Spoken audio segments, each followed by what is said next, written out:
അസ്സലാമു അലൈക്കും വറഹ്മത്തുള്ളാഹി. പ്രിയപ്പെട്ടവരെ, സൂറത്തുൽ അഅറാഫ് 189 ആയത്ത്, വിശുദ്ധ ഖുർആൻ 175 പേജിൽ നോക്കിയാൽ അവിടെ ബിസ്മില്ലാഹിർ റഹ്മാനിർ റഹീം ഫലമ്മാ അസ്ഖലത് ദഅവ എന്നാണ് അവിടെ ഓതേണ്ടത്. അഥവാ അസ്ഖലത് എന്നുള്ള ത ഉണ്ട്, ശേഷം ദാലും ഉണ്ട്.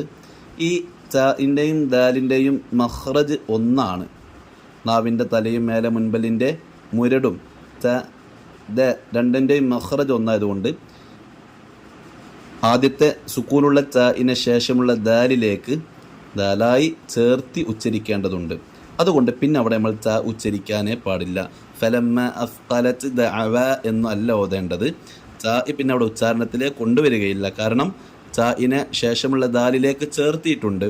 അതുകൊണ്ട് പിന്നെ അവിടെ നമ്മൾ ത ആയിട്ട് ഉച്ചരിക്കുകയില്ല. ദാൽ ഷദ്ദുള്ള ദാലേ ഉച്ചരിക്കുകയുള്ളൂ. ബിസ്മില്ലാഹ്.